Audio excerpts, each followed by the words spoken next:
Banyak orang sukses atau orang yang berhasil mencapai tujuannya, entah itu di bidang apapun, entah itu di relationship, di karir, atau di apapun, mereka mampu mencapai itu, tapi mereka sulit untuk menjelaskan apa sih yang sebenarnya mereka lakukan untuk bisa mencapai tujuan tersebut.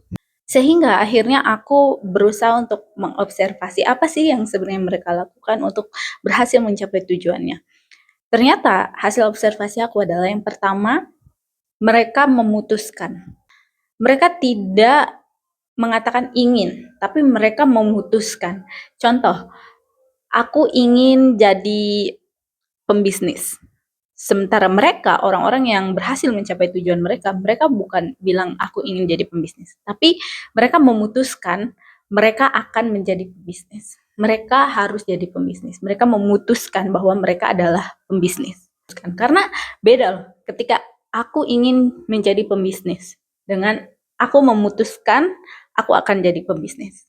Beda kan? Frekuensi yang keluar tuh beda gitu. Karena ketika kita memutuskan, kita akan melakukan langkah-langkah penting yang harus dilakukan. Contoh, ketika aku bilang, aku mau jadi pilot, belum tentu aku akan melakukan langkah-langkah untuk menjadi pilot. Tapi ketika aku bilang, aku memutuskan untuk menjadi pilot. Ketika aku memutuskan untuk menjadi pilot, maka aku akan mengambil langkah-langkah yang mendekatkan aku untuk menjadi pilot. Gitu. Dan ketika kita memutuskan secara tidak langsung, kita mengeliminasi opsi-opsi lainnya. Secara tidak langsung, kita tidak akan berpikir bahwa kita ingin jadi dokter atau melakukan hal lain. Kita akan fokus untuk menjadi pilot karena aku memutuskan. Yang kedua adalah mereka lock in. Jadi ketika mereka sudah memutuskan, maka mereka lock in. Mereka tidak second guess. Mereka tidak melihat, oh ini si orang itu misalkan ngelakuin apa, sukses terus aku ngikutin. Enggak. Dan mereka tuh fokus gitu. Mereka fokus, mereka lock in. Terus selanjutnya yang ketiga adalah tidak mengeluh. Aku tahu bagi kita yang mungkin sering mengeluh gitu atau kita merasa dunia ini sulit, kita ada tendensi untuk mengeluh. Tapi ini aku praktekin sendiri ya. Ternyata ketika aku memutuskan untuk tidak mengeluh sama sekali dalam suatu proyek, aku nggak bisa tidak mengeluh sama sekali gitu di hidup aku. Misalkan di relationship aku masih kadang suka ngeluh gitu kan, atau enggak di parenting aku masih suka ngeluh. Tapi misalkan ketika mengerjakan proyek aku memutuskan untuk tidak mengeluh sama sekali, nol, baik di hati, di pikiran atau di mulut. Dan ternyata itu mind blowing banget, amazing. Jadi ketika aku memutuskan untuk tidak mengeluh sama sekali, aku tuh seperti tidak punya beban, bukan tidak punya beban, tapi tidak ada beban tambahan gitu. Jadi ternyata mengeluh itu memberikan beban tambahan yang tidak terlihat. Ketika kita memilih untuk netral, ya netral, tidak mengeluh ataupun tidak bersyukur, cuma netral aja, itu ternyata jadi lebih ringan loh pekerjaan. Jadi kita tuh jadi lebih fokus ke actual problem, bukan imaginary problem.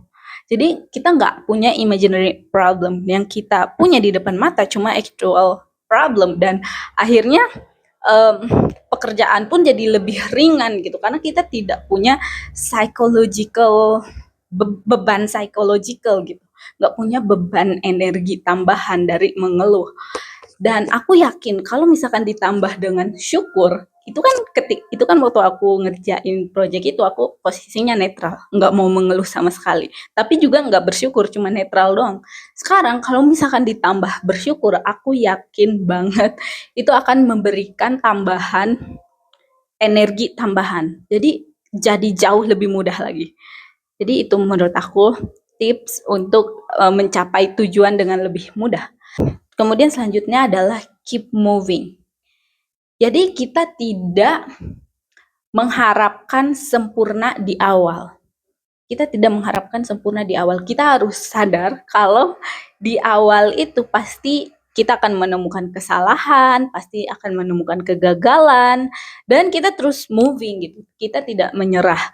Dan karena kita terus moving, sehingga ada compounding effect gitu. Karena kita terus moving, kita terus berkarya, misalnya terus bekerja, atau terus effort lah gitu. Itu pasti ada hasil gitu. Mau nggak mau pasti ada hasil yang kelihatan, ya kan? Jadi keep moving. Jangan berharap di awal itu kita langsung sempurna, pasti nggak sempurna. Oh ya, kelupaan. Tips selanjutnya adalah all in. Jadi mereka yakin usaha mereka itu bernilai. Mereka yakin usaha mereka bernilai. Mereka tidak membawa energi amatir. Mereka all in dan mereka show up sebagai seseorang yang pro. Dan itu adalah tips dari aku, semoga bermanfaat.